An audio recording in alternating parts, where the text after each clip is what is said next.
Nah, I think we're good. I think we're live. What's going on, everybody? I think everybody can hear us. This will be fun if they don't, but I think they could. What's going on, everybody? Let us know in the comments if you can't for whatever reason. It is another episode of the Chop Sports Daily coming to you live from the Flipping Made Easy studio in Matawan, New Jersey. It is Sturch. It is Gooch. Packed house. Behind the glass, we got Nick. We got Madison, who has come bearing gifts this morning. We got a brand new plant in the office, so we have to name it and water it and take care of it so it doesn't die and wither away.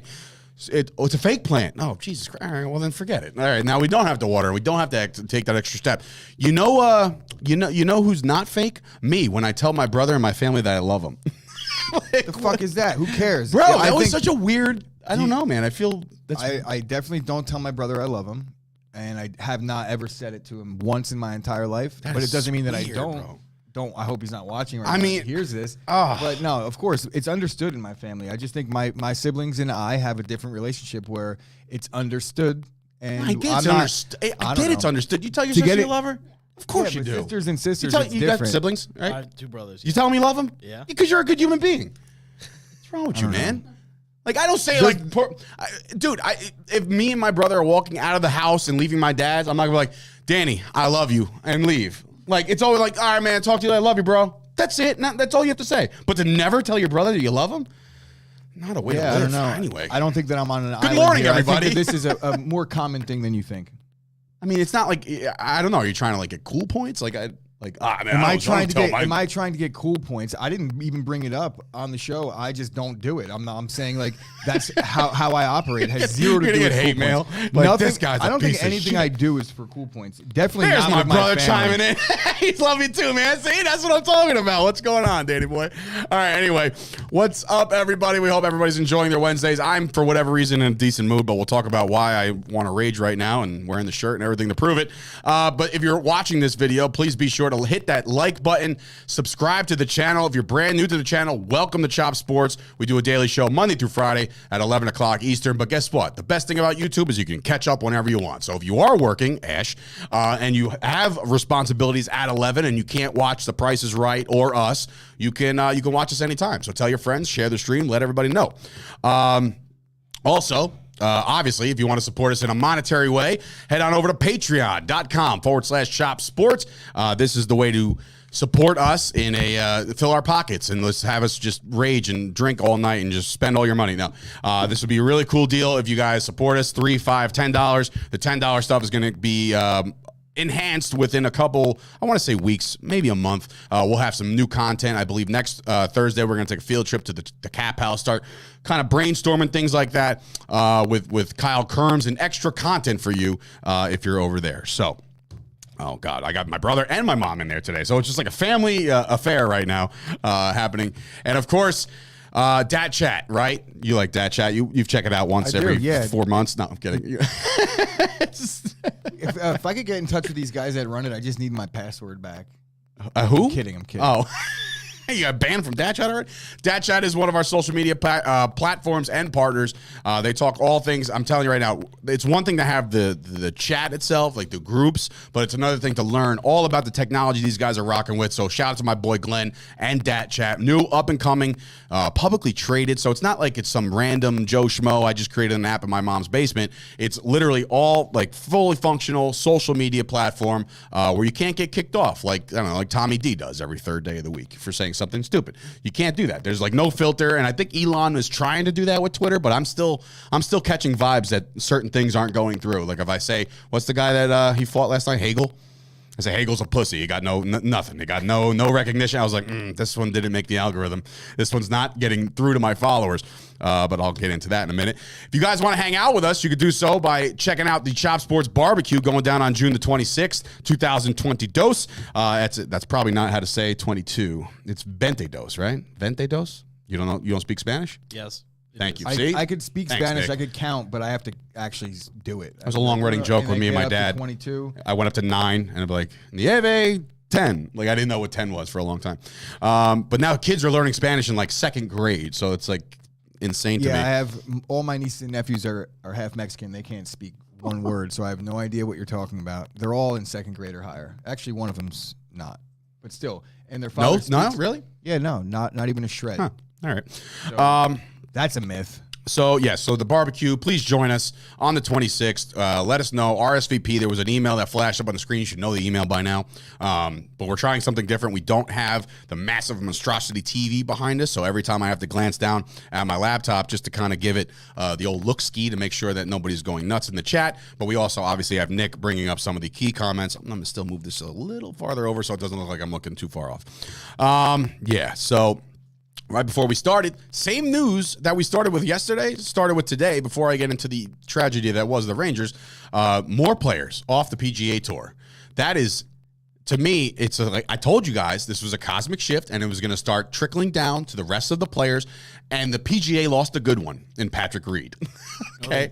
No, they didn't. No, they didn't. I will go to bat for any other golfer. That man is a scumbag and has been literally. Which is why they lost a good one, because every sport needs the man that you need to hate. Right, scumbag he's the people's champ. Yeah, and that's Rory McIlroy. Nobody likes Rory. him. So why is he a scumbag? Because he cheated? Yes, you don't cheat. Like cheated in golf. Yeah. Could you so did Eddie Guerrero. He's a Hall of Famer. Could you think of anything cooler than cheating in golf? Honestly, I mean, if you're a golfer, you probably don't want to hear that. How do you even cheat in the PGA Tour? What do you just like? Do you fudge your numbers? Like, do you fudge the card? It started with him cheating in college. So he cheated through college, got accused through that. Got his degree. He just went from here. I was like, all right, I never heard of him before this morning. Then he went up to here when I heard he cheated in the PGA Tour. And then he tells me he cheated in college and then still. It started in college. That's A-Rod status to me. I fucking love A-Rod. A-Rod status. I love it. And you just don't care? Yeah. Yeah. How much is he gambling on golf, too? I guarantee there's more. My brother, who's an avid golfing fan, has brought up about Patrick that Reed is a douche. See, my brother golfs, so he probably can't appreciate somebody trying to get a leg up in golf. But, how do you cheat? Like, do you, kick your ball? Like, in that episode of Entourage where you're just, kicking that ball around? He's like, was that a 4? I'll give him a 3. Yeah, this is national TV. It's publicized events. There's people all over. The gallery is right there. What are you doing? How are you cheating? And then of course, I'm confused. But AJ in his AJ voice of you don't cheat, you don't fuck. That is AJ straight up. That is funny. There it is. If you're not cheating, you're not trying hard enough. But obviously, you know what's going to happen now. The trickle down effect is going to be more golfers joining this Saudi. What is it? The Live Golf Invitational. Mm-hmm. And we don't know exactly what it is. Is it a season? It's definitely a season and a tour. It's definitely it's their own tour. They're going to play in multiple deserts. So these guys have a chance to win prize money in the events that they're in. They're guaranteed this money, and then they have a chance to win more money in the events. So it's a no-brainer. The PGA Tour has been giving guys a lot of money. They're either going to have to pony up or they're going to have to adjust their rules and allow these stars that are golfing elsewhere to golf in the majors. Well, they are, but the one that are not allowed, apparently, from what I've read, is the PGA, which means if you're leaving the PGA, then you can't play in the PGA. So you get to do it. You get to go 3 of the 4. Okay. I'm just saying, a lot of these guys are getting money. To me, it's a non-decision. If I'm a golfer, I'm going, no doubt about it. And eventually, you might see them alter that. Are European Tour golfers allowed to golf in the PGA Championship? Say it one more time. Like if you're on the European Tour, you're allowed to participate in the majors. Is that one exempt also? Oh, I don't know. That's a question for the masses. If it isn't, then they're already making a stipulation for golfers that aren't on the PGA Tour. So there's already precedent set. Then they could follow suit very, very easily with the Live Invitational or whatever we're calling it. Whatever it is, they're ordering whatchamacallit. Ryan said good morning to everybody except Scoop and Sauce, but then he said, I ordered 20 pizzas boxes to Scoop's house for 2 p.m. First of all, Ryan, if you're going to be ordering anybody pizza, send it our way, okay? I know he didn't, but if he did. The thing is like a prank where Scoop's going to have to pay. Ah, yes. When it gets Scoop, there. yes. Remember how Scoop and Kyle got introduced? I don't. We were doing that shit show of Alive for week 1, and Scoop was chiming in the comments, and I was like, somebody order us a pizza. Oh, that's right. Scoop then sent a pizza, and Kyle then gave Scoop a free membership in return. Huh. And that's how they got introduced. Now they hate each other. Go figure. It's not really a deep-rooted hatred. It's a love. They love each other. They really do. They're almost best friends at this point, but I love them both. Anyway, I guess we have to get into it. I mean, not by choice, but my beloved New York Rangers get sparked last night by the Lightning. I just actually used that as I didn't even do like no pun. Like I just usually use the word sparked, but I guess with lightning it kind of works. But yeah, so shitty game from the Rangers last night. To be honest with you, I thought I was watching Game 3 all over again. Just lazy puck handling. Just every time you thought that there was like this little ounce of space, the Lightning were just on you. It was a swarming effect. Like there was no open space. They had some looks, especially when they started the third period. Guy had a wide open look. Their goalie is playing top notch, as he should be. I mean, he's one of the best in the world for a reason. He did it again. He played really well. Come on. Andre Vasilevsky. Thank you. I didn't want you to say it. God damn. I was like, Mr. Hockey over suck. here to I say can't it. say his name. Because I was making graphics this morning, and I was like, wait, what's the Lightning goalie's name? And nobody knew it. And we're all big hockey fans here, and it's crazy because he's the best goalie in the world. If you're a scoreboard watcher, the one of them was an empty net. So it was 3-0, and then the Rangers scored 1, and then, my brother sent me the Angels in the outfield graphic of the little boy saying, it could happen. Like, just maybe we can come back. I was like, damn, there's just like 6 minutes left. I was like, I'm just glad we didn't get shut out, But just overall, Rangers looked like poo-poo in the last 2 games, and now it goes back to New York. And it's a best-of-3 series. The home ice is now with the Rangers. They're 8-1 this playoffs at home. The one loss is a triple overtime loss, the first game of the actual entire tournament. So they haven't lost at home since. So with that, you would think, all right, let's not panic. But if they play the way they've been playing the last 2 games, I mean, I can't imagine that. You're going to go back to the Garden. You're going to feel that energy in the Garden. Those people are going to bring you up, and you're going to feel good about Game 5. But it's like, I feel good about Game 5 as a Tampa fan with the momentum I got. Oh, the momentum is absolutely swung. No, I don't give a shit. Not even close. I just kind of want hockey to be over one way or another. Wow, you are just like, there's hockey fans in here. I understand. Literally working in here. Look, I'm not saying that you shouldn't be one. I'm saying that I struggle talking about hockey. So when we're sitting here and it's like 10 minutes, I think, what could I do? Is my mic broken? What if you gave yourself a chance to watch hockey on the regular? You know how many times I've heard this in my life? No. I'm saying I'm 40. Listen, my aunt used to say, if I said like I didn't like steak, like you don't know what you're missing. You don't know what you're missing. No, I do. No, you don't. I do. Because if you you're a very competitive dude, high-strung, high energy, right? Not so much high-strung, but high energy. No, I am high-strung. All right, well, whatever the case may be, this is the game for you, bro. I mean, you can't judge it based off watching the PBA, the Woodbridge Hockey Police against the I've said this on this show. You can't judge hockey on that. I've said this on the show, and I understand the excitement when somebody finally does break through and score a goal. But because I'm high-strung and because I have no patience and things like that is the exact reason why I can't watch it. Because, like I said, when I'm watching hockey, if the team I'm rooting for has the puck, it looks like I just feel like I'm in a bad dream. I'm in a fight, and I can't throw a punch. That's what it looks like when hockey players are on offense. Don't you love those dreams when you're trying to run away from something? You're like, so it's like me sitting there for 3 periods of hell and just, it makes me uncomfortable. I don't like hockey. Hockey makes Gooch uncomfortable. All right, well, in any event, hockey just Game 5 going down tomorrow at the Garden. We got to get it back. The only way we win this series is if we win the next game. I don't care how else they finish it all. They lose tomorrow. Good night, Irene. And it's a whole season wasted. So But you know what? Not to cut you off, but the Rangers right now are playing way over their heads, right? Like, they weren't supposed to be here, okay? So, like, the happy to be here feeling lasted about 8 minutes into the first game. I was going to say, are we getting Moral Victory Dave? No. Moral Victory Dave is not coming out. He's not coming out right now. Conference finals. At first, it was. It was like, wow, I can't believe we got extra hockey in June. This is so much fun, right? Then you win one game, and you're like, wow, I can't believe we won one game, right? Then you win game 2, and you're like, holy fuck, we're going to the cup, right? You're getting like, oh, here we go. You won better. Then you're up 2-0 in game 3. And then you're right.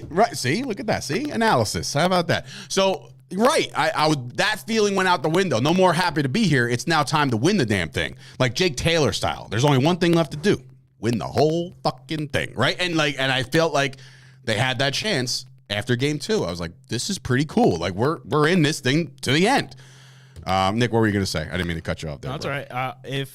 If the Rangers do come home, they are coming home, and they win this game in the Garden, you got to think back to game 3, though. They did give Tampa a run for their money that game in Tampa Bay. So if they can go back for, what would it be, game 6? Mm-hmm. If they go back, because it goes back to Tampa, I believe, game 6. So if they go back game 6, and they play like they did Game 3, but maybe not let up, the 3 unanswered goals. Is that the idea, Nick? If they just don't let up goals, they might win. No, but you got. I get it. They it. played well in Tampa once. I think they can do it again if they get this win tomorrow night. Yeah, tomorrow night's big. I thought yesterday was even big. This one's even bigger.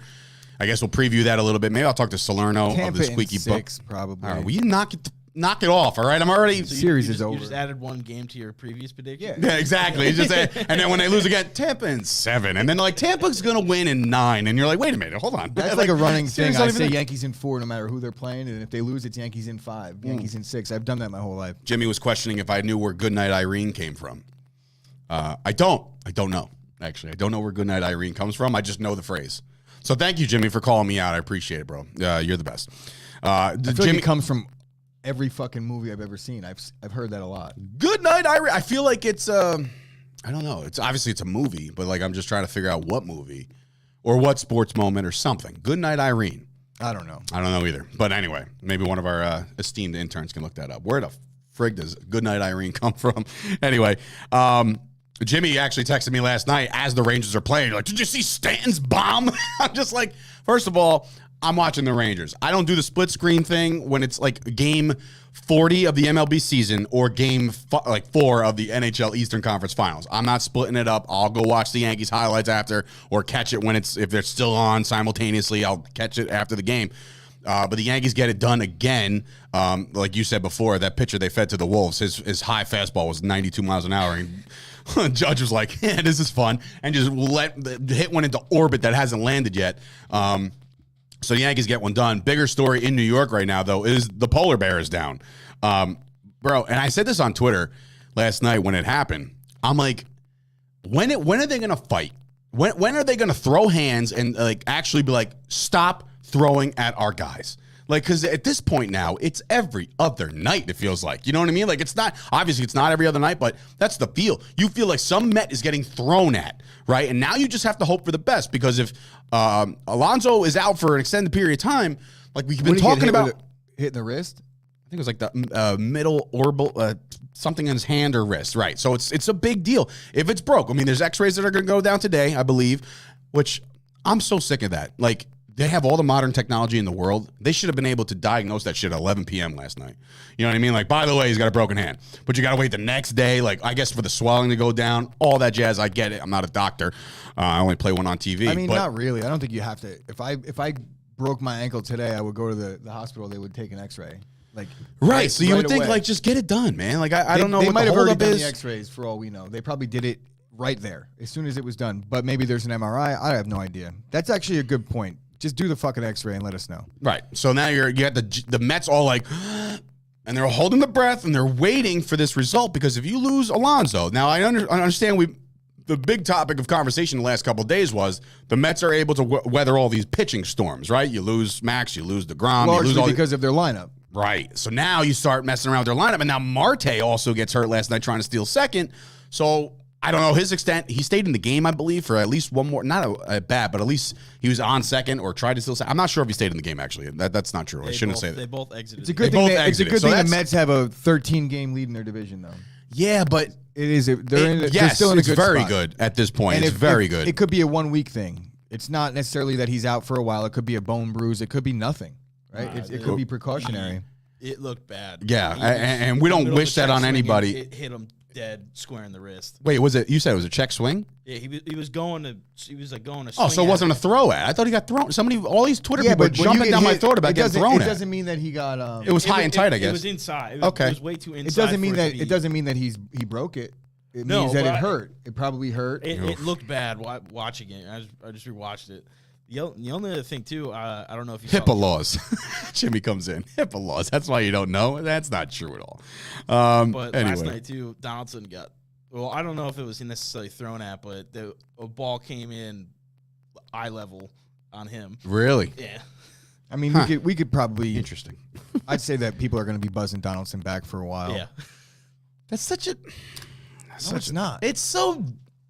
What are we doing? What? Dave, they're playing baseball. No, they're not playing baseball. Yeah. At this point, they're not playing baseball. When a Yankee pitcher buzzes somebody back, fight him. When a Yankee Drop pitcher, the gloves. When a Yankee pitcher buzzes somebody back, I'm like, fuck yeah. I love it. But in response to something. It could be in response to what he said. It could be in response to But how long are we going to drag this on? You're going to keep buzzing back Josh Donaldson the entire year? Just because? Like, remember that time in May when you did this? Yeah. Fuck that, bro. That's just... It's bullshit. I don't know. I disagree. Leave Joshy alone. I think letting them police themselves and do things like this is good for the game. Okay. I don't know. It gets dangerous at some point. Yeah, you hit him in the head, knock him clean out. You can kill a guy like that. I didn't say it's not dangerous. It's dangerous to go over the middle in the NFL. That's true, too. You know, there's inherent dangers when you get in the batter's box as it is.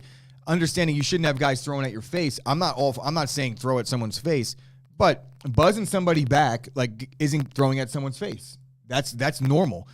Every good pitcher buzzes people back. If you're not doing it, you're probably getting hit really hard. Fair. And then if you're doing it with intent because you don't like somebody, then yeah, do it. Do it. Just don't hit him in the face. Buzz him is better than hitting him in the back even. I mean, if you hit him in the ball, like the small of the back. Letting somebody know, like, yo, I don't or hit him around in the butt cheek. Or you're crowding the plate a little bit too much. There's absolutely nothing wrong with that. This is Major League Baseball. We're all clamoring for sports to be the way they were. And like, it's too soft now. And everybody's then complaining about guys getting buzzed back. Not you, per se, but I feel like in general, a personal jab. No, him right here. He's saying, I don't know if it's good for the game. I think that when bench is clear, what happens to the fans? They get excited. What happens to the crowd? Yeah, they get excited. When the bench is clear. Yeah, when the bench is clear, they just get in a big huddle. Let's just say you're at a. It doesn't matter what happens, right? What happens on the field, which is actually a good thing that they're not fighting, because that would be what dangerous, right? But when they clear the benches, wherever I'm at, I grab whoever I'm with and say, "Yo, the Yankees are about to fight," and everybody crowds around the TV. That's good for the game. Ratings. I read a really funny. Bad, but look, I'm all for sticking. Like, if your teammate gets hit in the back or targeted by a pitcher, hey, I'm all for the retaliate. But I'm just saying, do not go above the neck. Above the neck. That's my only thing. You can I'm with wherever that. you want. Fine, I don't care. It's great. I love you stick up for your teammates. Although Donaldson is still probably hurt by the fact that his teammates didn't stick up for him, but that's okay. All right. Anyway, no, he had to walk off. I did see a funny tweet though last night that came out. It says "Are the Yankees on Yes tonight, or do I got to subscribe to Animal Planet?" Bro, this is getting bad, dude. I hate this. Is bad. Alternate. It's horrible, dude. All right, first of all. Welcome to 2022 where everybody sells out. We're talking about the Yankees being cheap yesterday, right? No. They're making plenty of money because Apple's paying them, Amazon Prime's paying them. Everybody's paying them for the rights. No, they're being cheap. They're still being cheap. They're making so much money hand over fist, and they're not increasing. I mean, they're still the third payroll, but they aren't spending the way you would want them to. Yeah. Well, my mom coming in. Where are the knickknacks that you usually have in the background? Are you renovating again? Yeah, Mom. We're renovating again.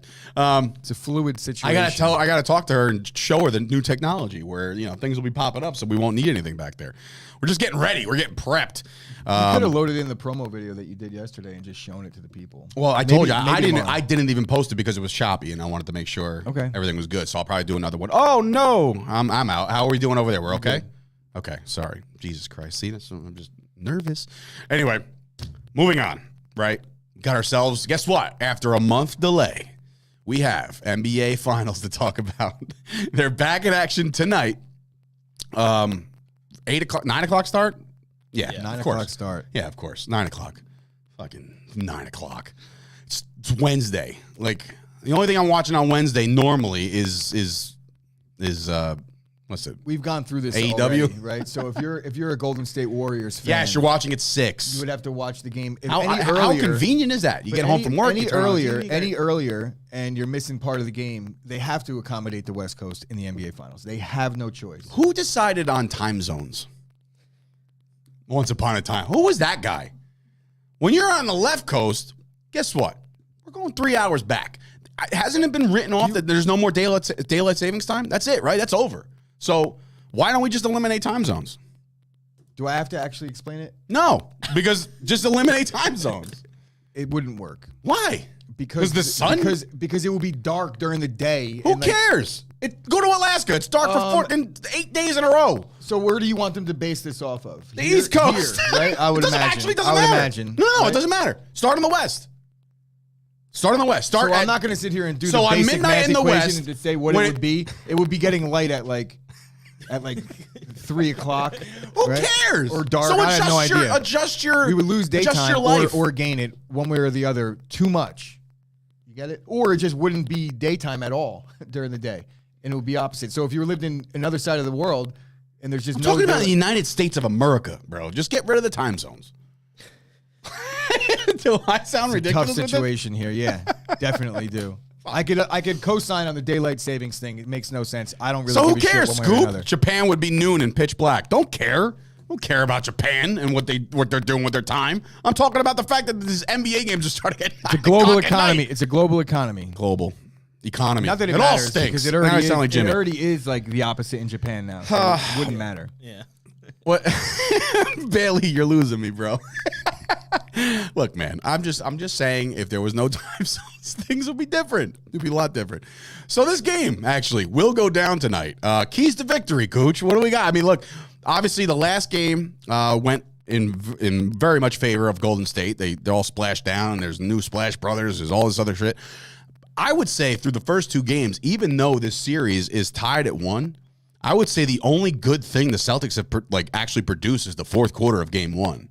You know what I'm saying? Or convincingly, so they played really convince good. me They played why. really good in the second quarter of game 1 too, but didn't really matter because Golden State blew them out in the third. But yes, they've played 2 really, really, really good quarters, and other than that, no, I have Well, that's what I'm saying. I have no reason why I would say that there should be 3.5 point favorites. So that's what I'm saying. Give me the reason why they're 3.5 point favorites. What has been shown in this series through 2 games that all of a sudden Boston has a leg up? And don't tell me Al Horford's sister, who appeared on the Sauce, her deep analysis. Like, they won every time they lost after, and maybe, right?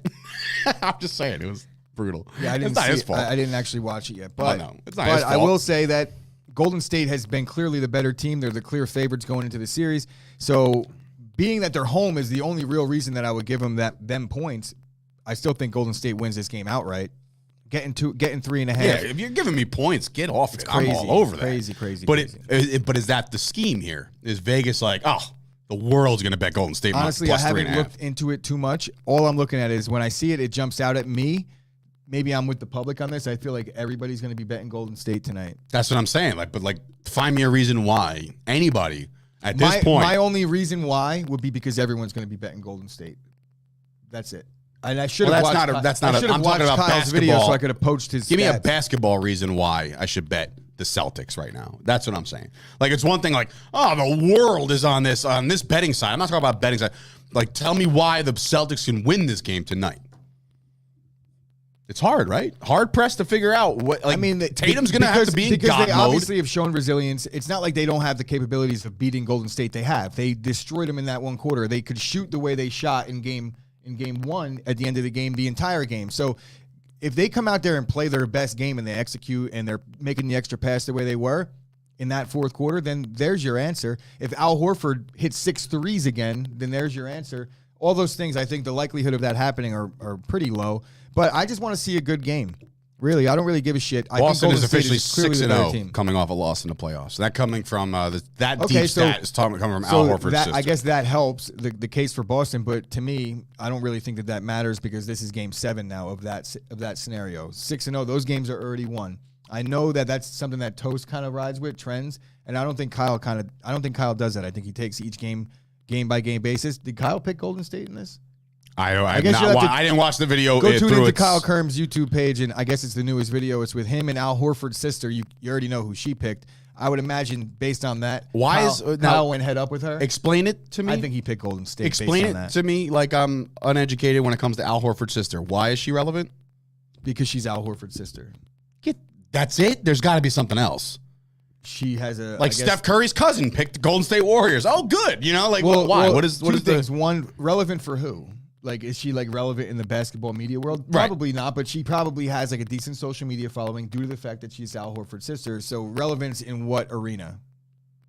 I guess on Instagram, probably has a decent following and gets a good buzz in her comment section. People get to talk to Al Horford's sister and socialize. I think there's some merit to that. I'll ask But I'm not taking her analysis I'll ask to the Madison bank. since she's caught up in all the TMZ stuff. Do you have any idea who Al Horford's sister is? No, not a clue, right? So, she knew the name of you gotta Patrick Mahomes' kid. You got to be an NBA I head. didn't. When Kyle was talking about it, I know who she is.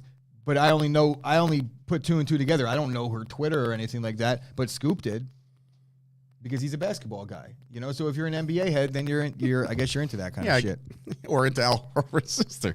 Anyway, Ben Wexler, what up, bro? Long time no see. It's always fun to see all 19 of your kids actually graduating and stuff. That's crazy. Did you pull up that comment, Nick? The one that Kyle put about. Oh, here we go. I picked Golden State plus 3.5. Anna Horford is a popular Twitter because she openly beefs with people. She called out Tatum for being soft. She's always fighting with the celebs about NBA basketball. Then cool, But to call Tatum soft. Yikes. Just yikes. At the time, he might have been playing soft. Fine, but that's like... There was a lot of infighting with Boston early in the year. They were playing like shit. Boston was a shit team in the first month, maybe even month and a half. And I think Marcus Smart was talking shit about Jaylen Brown and Tatum. So it wasn't like it wasn't without merit. They were playing bad and they were playing soft. Their defense was bad. All what they did, whether it's the comments from Al Horford's sister, whether it was Marcus Smart calling out the stars, it all came together and it worked. So... Okay. Keep talking shit to those celebs.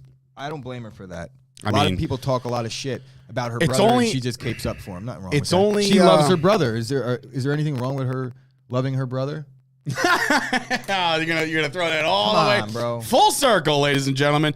Well, anyway, what's your pick? You riding Golden State 100%? Yeah, because I am. I mean, I'm gonna go heavy on Golden State. I might actually dust out the old betting account and place one. I'll tell you what. This is what I'm gonna do. I'm going to bet this game so heavy that if I win my bet, I could potentially buy Game 7 tickets to the Rangers if it goes 7. How about that? Because I haven't been to a playoff game yet. This is like ridiculous. I feel like a scum of a fan who can't get to the Garden unless it's Kyle's dime who brought us to the Knicks game that day. So we have a little bit more analysis coming in from the Toast, and it's Boston only 5-4 at home during these playoffs. During the regular season with a 28-13 record. The Warriors have not been good on the road, 2-5 against the spread. So if you want to go, if you want to put you in a blender now because now you don't know who to pick. I still think I'm still with Golden State, and I'll probably take the over too. Because I think Tatum does have a nice night. That's my prediction. Tatum's going to have a 35, 40-point night and lose. Because that's been a trend. You want to talk about trends? It always happens where one of these hero guys goes crazy, plays hero ball, scores a bunch, and they can't get it done because he's not enough. All eyes are on Steph in the fourth quarter. I really want him to answer the bell, see if he could do it. What bell? In the fourth quarter. What do you mean, what bell? It's like the proverbial bell. Really, it's like I know what that means. When like in the third quarter. I know what that means. I'm just saying, like, I just thought it was understood. The third, it's like ding, ding. And I just thought it was understood that he's a good basketball player. Like, yeah, but he's been getting roasted because he hasn't won an NBA Finals MVP and largely disappears and gets carried in the fourth quarter. That's the knock on Steph's legacy. Okay. That he doesn't do well in the fourth quarter. He played well in the fourth quarter, I think, in game 2.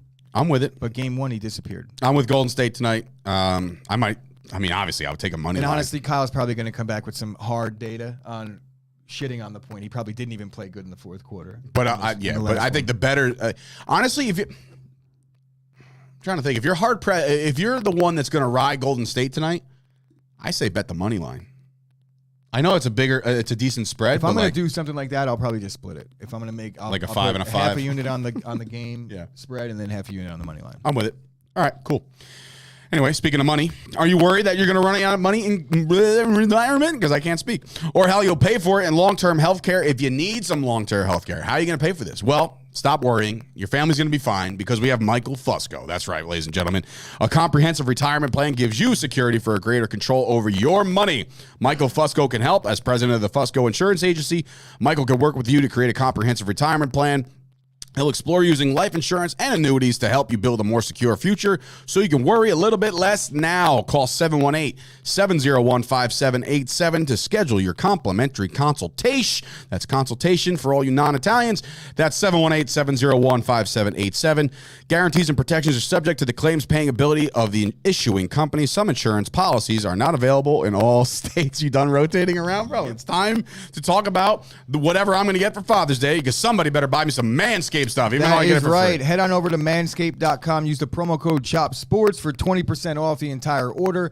Got a bunch of bundles on there for Father's Day, starting with the Father's Day Package 2.0. It pretty much has everything we've ever talked about on this show, plus boxer shorts. You get the Lawnmower 4.0. You get the ear and nose hair trimmer. You get the crop shaver 2.0, which is a razor. You couple that with the lawnmower, and you get nice and close, and you bust out the razor. It's got all the shave gels, the exfoliators. Trust me, it's a life changer. It is. Head on over to Manscaped. Use the promo code CHOPSPORTS. All right. Here's some news. I did read this on Calhoun's Facebook this morning, but Joe LaCorey coming in. The Woodbridge Barons, my beloved Barons right now in baseball in the sectional finals. Congrats to Coach Monaco and his entire staff. Hell yeah. Let's go, Wood. I know they actually, did they win in extras? I don't know. They won their game yesterday to get to this. So go get them. I think their game is Friday, if I'm not mistaken. In fact, if it's home, yeah, I can probably make it. I would love to get down there and watch a baseball game, especially, it's my alma mater, so why not? Yeah, so that's that. What else we got? Okay, yeah, so Kyle asked about this before. I feel like it's a fake list. It's got to be a fake list. Bring this up real quick there, Nick. All right, there's your 2022 NFL head coaching rankings according to Pro Football Focus. We think this is bogus. Yeah, it was given to us by. I want to preface this with the story behind this. Yes. So Kyle yesterday posted this in our group chat, and he said, "Guys, please address this tomorrow because this is the worst list that I've ever seen." And I agree. We're gonna break it down a little bit, but we've searched a little bit through the internet, and I don't think that it's real anymore. But we already established the fact that we were going to talk about it. So if somebody out there, it's not fake according to Kyle. It's on their website. Wow, that's absurd. That is ridiculous. So now I feel a lot better about having put the time in to make this graphic, and now I could really shit on this fucking list. I'm writing them down as we do this. Andy Reid, Kingsbury, because I want to take the graphic down and talk about it. Carroll, and then there's LaFleur. All right, so I'll talk a little bit here. Ahead, obviously we understand that Bill Belichick just gets the GOAT status. I don't think that he's the best coach in football as it stands going into this season in terms of the staff that he put together and things like that. I'm factoring in all things. But obviously, Bill Belichick is the greatest coach in the history of the NFL. All right, you can take it down, Nick. So he's clear-cut the number one coach in the league. Yeah, you got to give it to him. No doubt about it. You wrote him down? I wrote him down. So here, Belichick.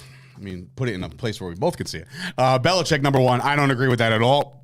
That team might be very bad this year. I don't know if we can even put him up in the rankings. So I'm not putting Bill Belichick as going into this season. So the criteria that they're having, I would say, is a collective, which makes it a little more alarming to me because then you have collective. That can't be it too, because then you got John Harbaugh at 2. Coming off a season where they missed the playoffs, they were red hot for a little while, and then Lamar's, they lose Marquise, whatever. Andy Reid, fine, that one finally makes sense, right? It's already that one makes sense where he's on this list as a top 10 coach. This is where it starts to get really egregious. You can't argue Bill Belichick because it's fine. It's why people say Brady's the best quarterback. It's he's not the best this year, but when people put him at the top, it's all right, you're not going to see. I can't. There's no way. There's no way I can go and just agree to that.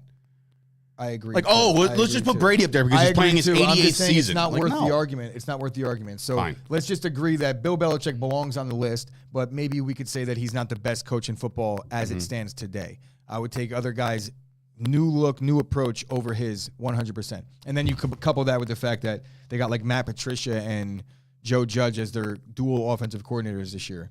Okay. But Harbaugh, I'm not going to argue it. I'm not going to argue with Andy Reid, even though I can easily. But they've both been around a long enough time and had plenty of success. Cliff Kingsbury coming in at 4th. I'm blown away that if they're going to take a young up-and-coming coach, why wouldn't they take a guy like a Zach Taylor, who's not on the list? Why wouldn't they take a guy like a Sean McVay, who just won the Super Bowl? Mm-hmm.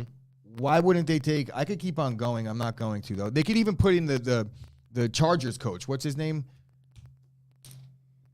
Staley? Yes. Brandon Staley? Is that his name, or is that an old lineman? I think I'm trying to do too many things at once right now because we got naked, hot, cheap sex on Tinder bots coming into the goddamn chat. I'm trying to get rid of them all. So the one thing I'll actually tip my cap to is that they didn't just gift Mike Tomlin a top 10 ranking in coaching, because I feel like Mike Tomlin might be one of the most overrated coaches in the league because he's a compiler. There, I said it. Ooh. But no, he's a good coach, but I think a little bit overrated the same way I think Elway, which we'll get to, and Drew Brees were overrated. Who is that? Dave, I can't read. Man, I can't read my own writing. Is that right? Pull up the graphic again. Yeah, please, because who the hell is that? That's got to be somebody. Where's the graphic? LaFleur. That's not even close to So Matt LaFleur. I'm not going to disagree with his rank at 6. I think it's probably could be anywhere from 6 to 10. I put some of the guys that have proven it over him for sure. But, he's got 3 straight seasons with 13 wins to start his NFL career. That's a record. But he hasn't won anything yet. But neither is Cliff Kingsbury. So I just struggle to put him above him. Who would you put that I haven't mentioned in the top 10 that's not here? And who would you take out? McCarthy's got to go. Wait, time out. And I apologize for this. I'm not paying attention, but I was trying to do some damage control. Did you put people in? To a degree. I said McVay needs to be in. Correct. You just won a Super Bowl. I would say that you could make the case for Bruce Arians in there if you're going to have a guy like Mike McCarthy in there. I would take any game that I've ever... I'm thinking he's with Arizona. I'm sorry. Any coach, any game that I've ever gone into against a Bruce Arians with a Mike McCarthy coach team, I remember thinking going into the week, we're going to be out-coached in this one. So Bruce Arians, to me, is a better coach than Mike McCarthy. I think every coach in the NFL is a better coach than Mike McCarthy, but that's another conversation. But Arians isn't the head coach of the Bucs anymore. Oh, that's true. Right. Thank you for the... Wow, nailed it. Thank you, coming in from downtown. The corner 3. Yeah, corner 3. Beautiful. Frank Reich being on the list, I think, is you can make a case that he's in the top 10, but what about McDermott from Buffalo? He's not here. McDermott's one of the better coaches in the league, I think. And the league knows that because every this single is coach... an actual list? Yeah, this is why somebody published to me, this. that's why it's fake. I still feel like we're being trolled. I mean, they're saying it was on the legitimate Pro Football Focus, which, by the way, I'm going to, not to... I know I go in on these writers and these beat writers and people like that all the time, but Pro Football Focus has lost so much credibility over the last couple of years just based on their articles that they write and based off their analytics and this. Yeah, they had something about Zeke today. About Zeke that he was still how good. He's still got 36% of his rushing yards are after contact. Ooh, what the? Who cares? You know what I mean? So this because he's so slow, he gets hit right away. I knew that was coming. I saw that coming from a mile away.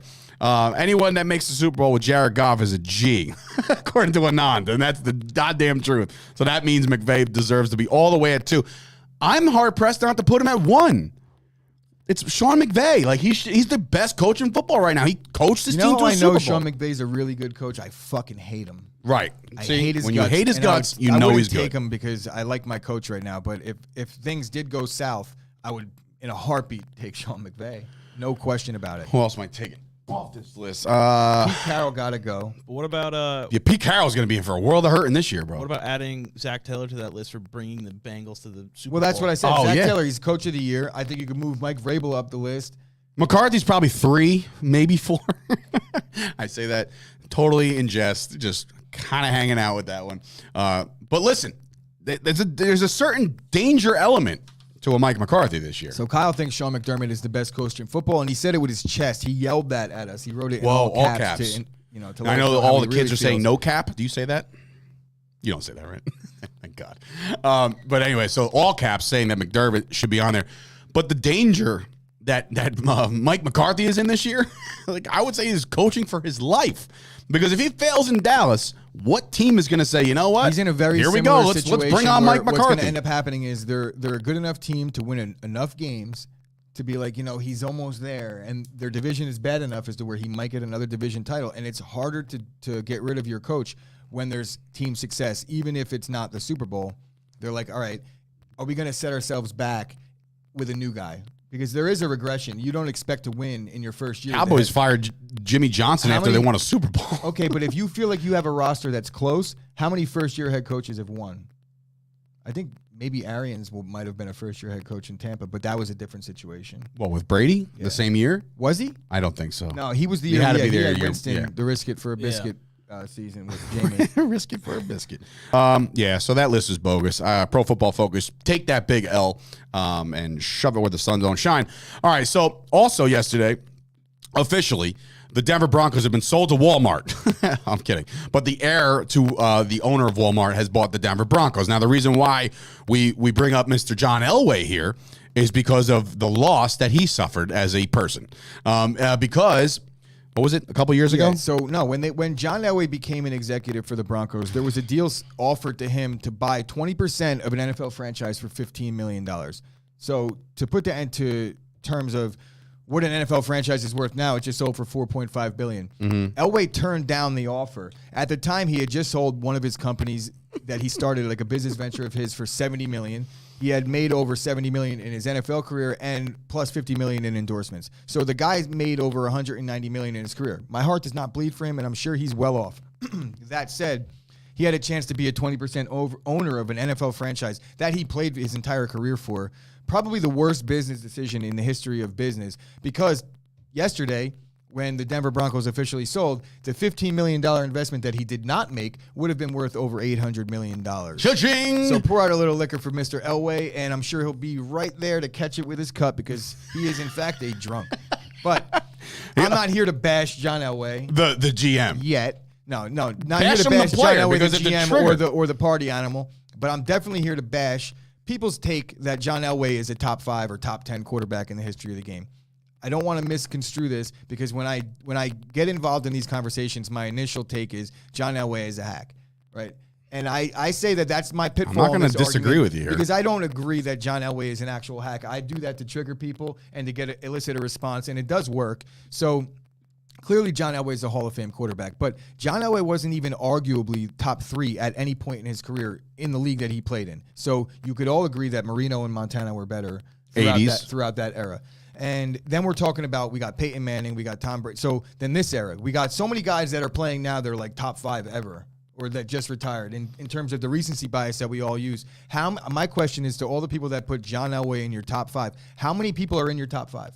Because it's only allowed to be 5, right? Well, guess what? And if John Elway is one of them, you need to reassess. Or that's a big running joke in my family. I have about understand that you're a Denver Broncos movies. fan. We get it, but the AFC didn't win a Super Bowl in the entire John Elway run in the AFC until the year he won it, which I guess is a feather in his cap, and obviously it is. He won it twice.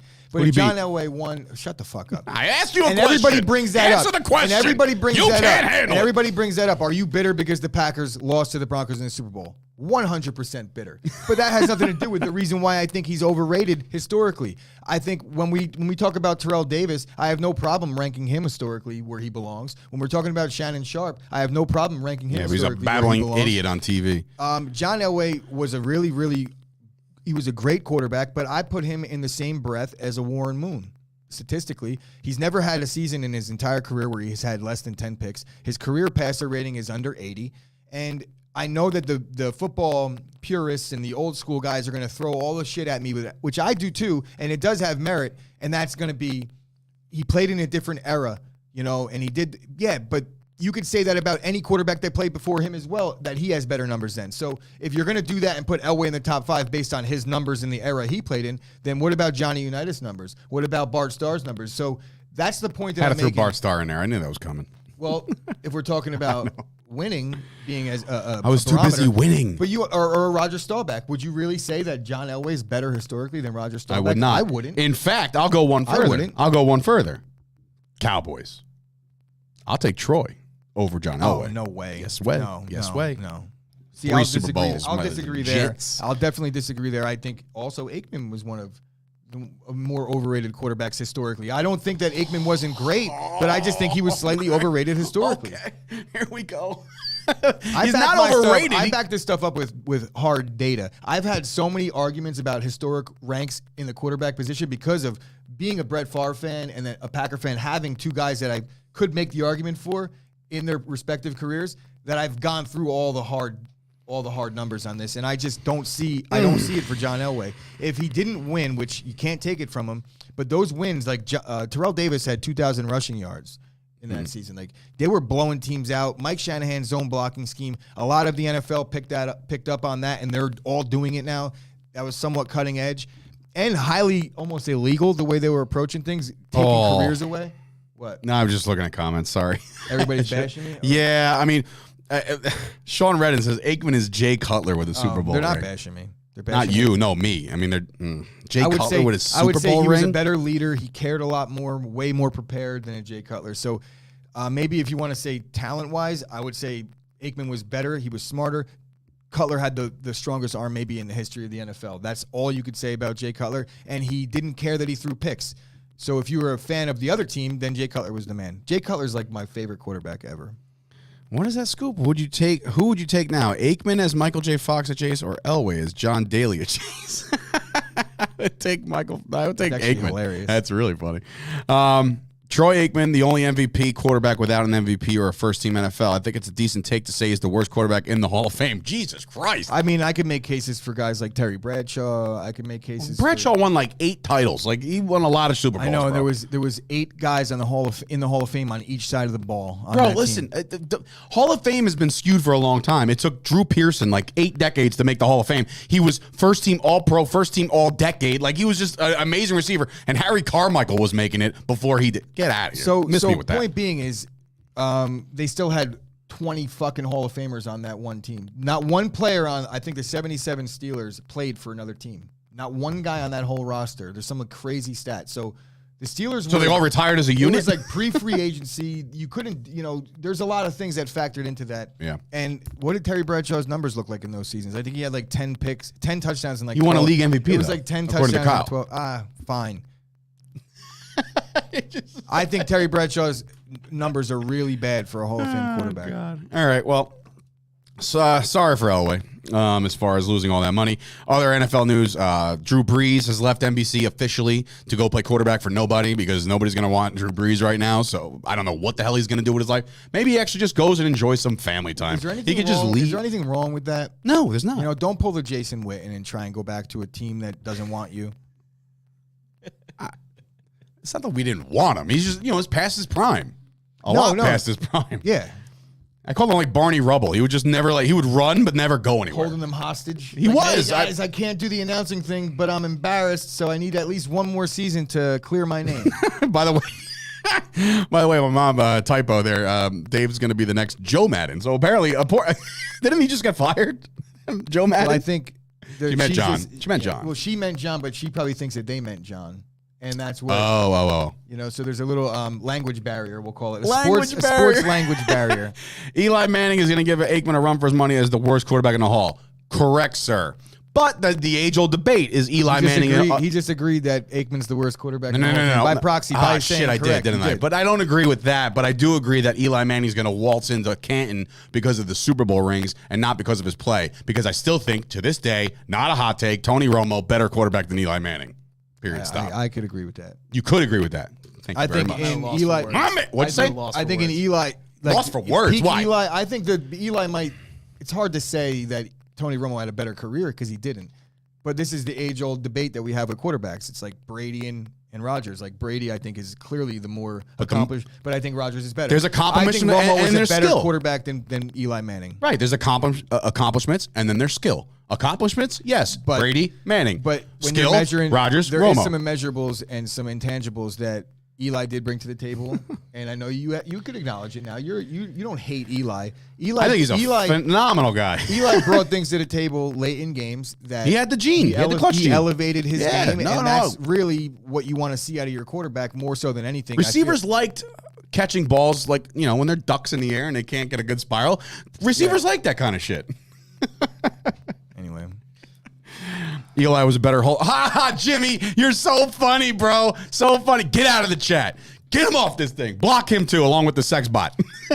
I'd just like to throw my 2 cents in. No, Eli. you don't get 2 cents. You're an intern. No, I'm kidding. What's up? Wow. All right. I see how it is. I see how it is now. But look, you're about to take Rob's full-time job, by the way, but keep going. But look, the thing that he doesn't get a lot of credit for is the offensive line that man had in front of him. He was getting clobbered left and right. Well, late in his career. Yeah, but even still, he was getting clobbered left and right, and he never got hurt. Yeah. Feather in the cap. Never got hurt. How many times did the Giants injure Tony Romo? He's tough. Romo was fragile. Nobody said Romo was fragile. Nobody said Eli wasn't tough, and Romo was tough. Romo played with like a fractured back. Bro, he punctured a lung and beat the 49ers. Romo was a gamer. That's true. Punctured a lung, bro. Couldn't breathe. Went to dude, he thought he was going right back in that game. I talked to Jesse Holley, the receiver of the Cowboys, who caught that game-winning catch. Not game-winning, but caught the 80-yard catch and run. He said Tony Romo went into that game, changed the play. Matthew Stafford or Tony Romo? See, that's not fair. I'm asking. It's a fair question. They played head-to-head, and we beat them. If that makes any sense. Like, who do you think is a better quarterback historically? The numbers tell a different story because of the longevity of Stafford, but I think overall, I would take Romo over Stafford. I wouldn't. Pound for pound quarterback to lead my team down the field for a game-winning drive, I'm taking Romo. He laced them in there. I take Stafford, though, because You're fired, Nick. I'll pack up my things and leave today as soon as we're done. But bye. But no, I take Stafford because the other thing that you can't knock him for is literally in that team when he was in Detroit, he pretty much just had Calvin Johnson, and those two were winning games left and right. And Romo only had T.O. It's the truth, though. I know. Well, no, Romo played on some good teams. Miles Austin was a good receiver. Miles Austin was a good receiver for a day and a half, and I love him.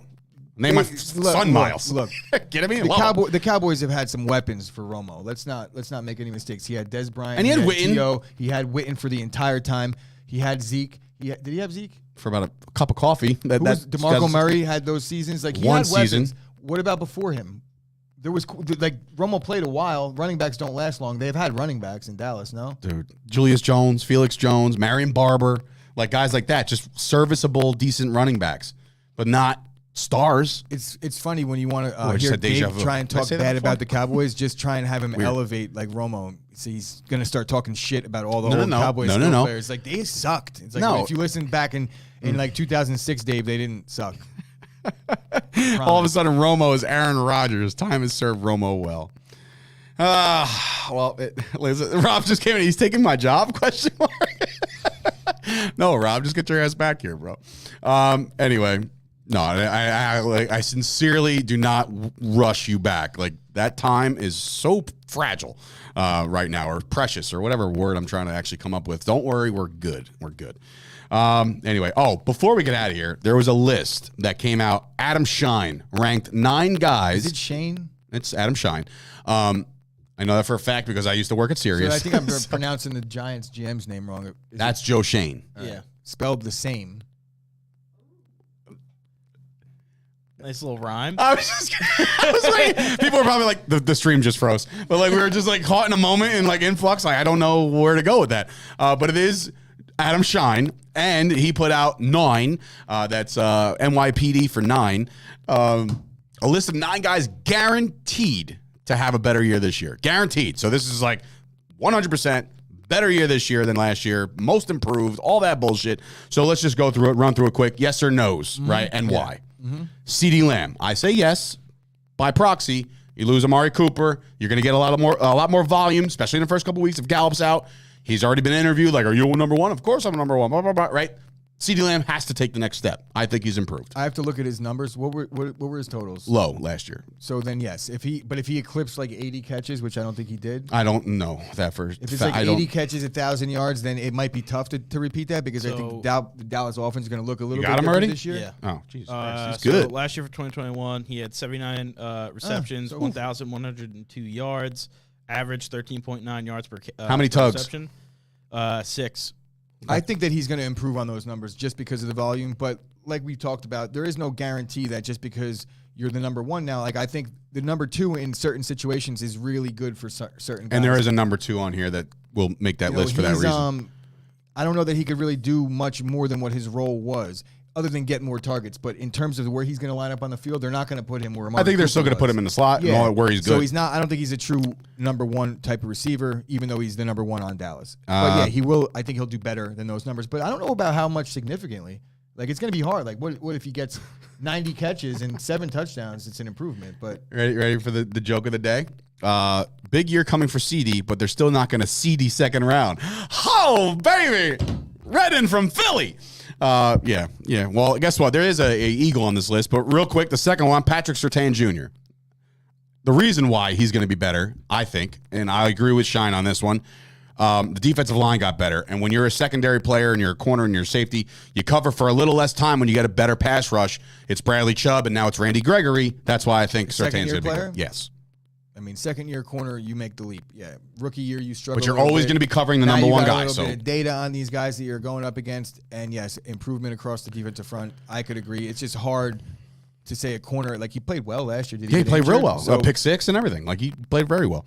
Remember, I was banging over the head. I was like, come on. I wanted him. If I'm being honest, so far, the first 2, lazy. Lazy by picks, him. right? Lazy by him. There's a couple more lazy ones on here. He's speaking of the third one, lazy. Jalen Hurts. He's guaranteeing he'll play better. I have to say yes, because A.J. Brown is now a target. You move Devonta Smith to a number 2 role in which he'll probably excel even more. And then you got the clown who can't catch a ball. He'll probably catch more balls this year than he's ever caught. What the hell's his name? What's that? A.J. Brown? No. Jalen Reagor? Reagor. That guy, he stinks. But again, he'll probably be better as a third guy, not as relied on heavy, so we'll see. Again, I'm not sure that he's going to do much better statistically. I think the Eagles will be a little bit better football team, but it's still, last year when you're looking at his totals, his rushing yards, if he's going to throw the ball more, he's going to do worse running the ball because they have now the receivers to complement the running game. So you would expect, that's the idea when you get receivers is that you could throw to them. So Philly's going to be a little less reliant on Jalen Hurts' legs. For that reason, depending on how you're looking at this, I think Philly will be an improved ball club, but I'm not so sure that Jalen Hurts' numbers are going to be better next year, but that doesn't mean that it doesn't work for the team. Okay. Number 4, familiar to the Gooch, A.J. Dillon. Now, the reason why I agree with this one is because, maybe not wholeheartedly agree that he's improved, and I'm only looking at the stats. Is Aaron Jones, is this his contract year? No, he's got 3 more years left. So what the are they just completely turning into a two-headed thing? Well, they were last year. He had but I'm saying even more this year, really hammering home that there's when you see splitting. When you're playing at home in Green Bay and it's December, you're going to be using A.J. Dillon in that game because he's 250 pounds and nobody wants to come up and make those hits. So stylistically, the game that Green Bay is going to be putting out there this year is going to be defense, run the football, and then if you need something late, heroics out of Rodgers in the fourth quarter.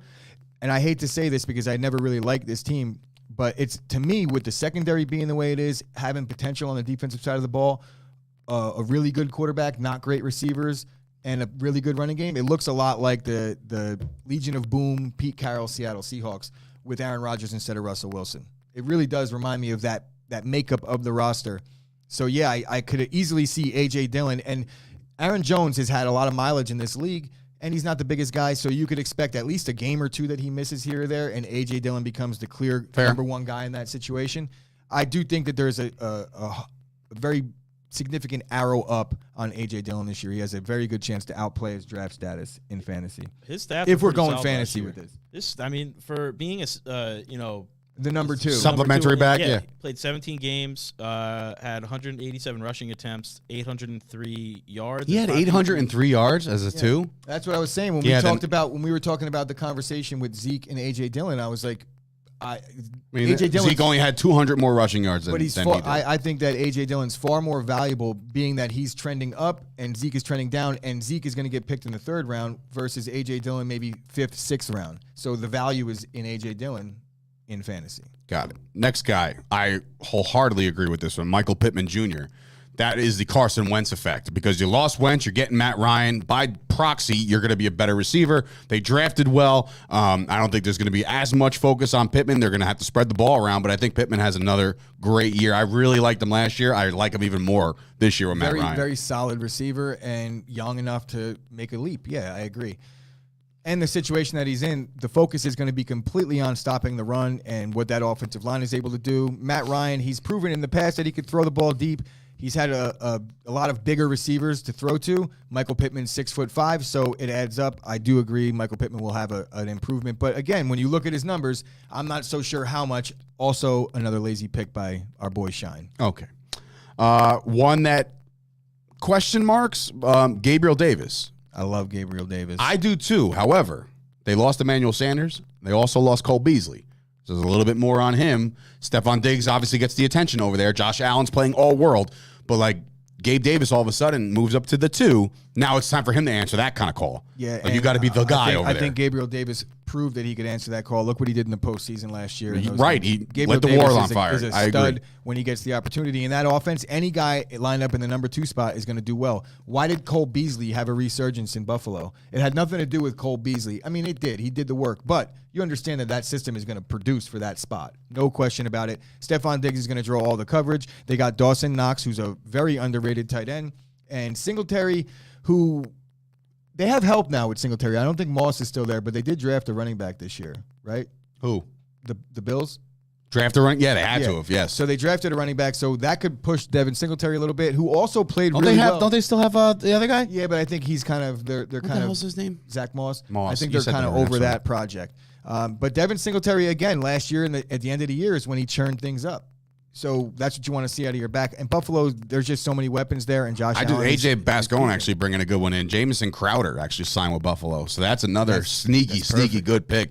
Good spot for Jamison Crowder this year to ball out. They did draft a running back in the second round, James Cook out of Georgia. Oh, Dalvin's little brother. Yeah, so that's he's true. more of like a pass catcher. So that also helps for Josh Allen. Very surprised, and I'm maybe not very surprised based off of the way this guy talks, but Beasley hasn't landed anywhere. Like, he's still just chilling, doing nothing except bad rap. Like, he's just... When you're like extremely regular and you're making noise, nobody wants anything to do with you. It's simple as that. I guess just it too much. It lends to the Marquette King situation because he could punt, but nobody wants you to get 15-yard penalties when you're a punter. Shut the fuck up, and you would have been in the NFL. I could say that now because I feel like that ship sailed. I mean, it didn't ship sail. He commented on one of our things the other day. Oh, so hopefully he's not watching today. What's up, Marquette? I mean, I'm not even making that up. Like, you definitely did. I also... You know which one he commented on? I also firmly believe that. So he knows it too. So be it. He knows it too. He would have to change his whole personality just to play in the league, and that's bullshit.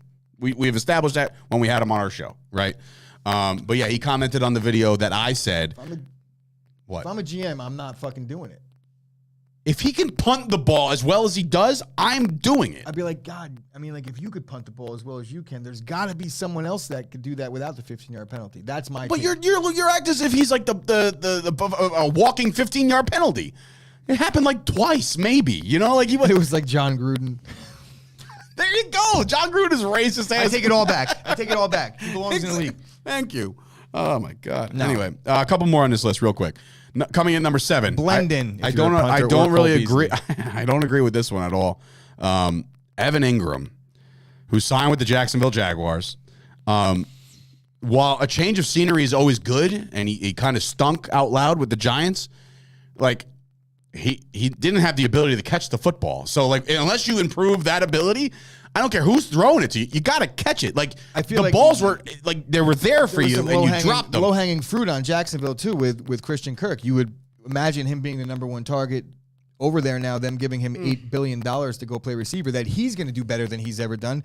In the fact that he hasn't caught more than 800 yards in any given season. So you would expect that they gave him all that money. They're going to throw him the ball a lot. Evan Ingram, there's no guarantees with Evan Ingram. Guarantee that he's going to do better? That's what I'm saying. You could equally just say, I guarantee he's not going to make the roster. Right? Because who the fuck knows? No, he's talented, but he hasn't lived up to it yet. So this is where I come to Daniel Jones's defense a little bit. You can't. That's not allowed here. Okay, well, whatever. some of the fumbles and stuff that are credited to him. Half the time he'd hit Evan Ingram in the hands. It literally go through his hands or hit off his hands and go into so half the interceptions you mean, not the fumbles. Yeah. Half the interceptions, and it's like nobody was crediting Evan Ingram with that. And I'm like, you're hitting the. I think they did. I think Giants fans were definitely very when noisy. You're looking at Daniel Jones.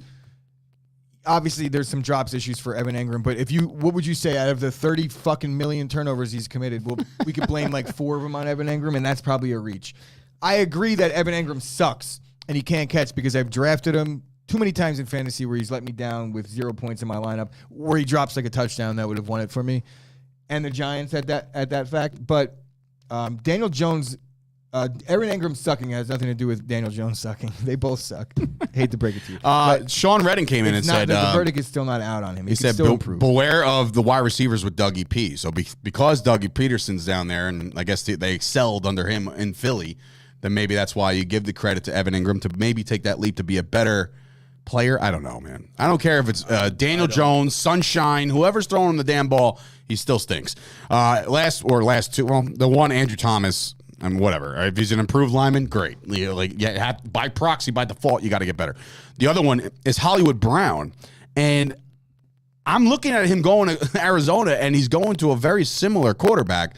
Run first, run heavy quarterback. The only thing I could say for Hollywood is that the pressure will be off him a little bit. Once DeAndre Hopkins gets back from suspension, he'll be the 2, right? So you get a little less attention. You get the second corner. You get the slot stuff. That's the only thing I can say that why he would improve drastically or a guarantee, according to Shine. But, like, I don't know, man. He's not the 2 because they still have AJ Green. I mean, AJ Green's. I know he's not great, but I'm just... Pour out a little looking for AJ Green's career. I will say Rondell Moore it might be good too, but like Hollywood Brown was brought in there to be the 2. Well, yeah, they made the investment on him for a reason. Traded a lot for him. Yeah, they gave up a lot for him, and with no Hopkins there for Janine for coming the first in part of the season with no Hopkins, you obviously are looking for a number 1 guy. She's a big fan of Ingram. Big fan. She says Ingram sucks. Yes, we are well aware. So anyway, yeah. That's that. Murray is a much better deep ball passer than Jackson. Well, I don't know, AJ. Did you see the viral video going around about Lamar Jackson throwing 50 yards from one knee? Like, are we... Like, but you know what the best part was? It was the quotes that came after that. Like, but he's a quarterback. I'm a running back. And I'm just like, dude, if you're an NFL player, did you see Justin chances Herbert, are Justin you Herbert's, could throw the ball 50 yards. Justin Herbert's workout when he was doing the combine thing or his pro day, he threw 70 yards from one knee, or on his knees. Yeah, that to me, it's cool. I know Madison saw the workout. It shows arm strength. It shows arm strength, but it has zero bearing on actual playing quarterback.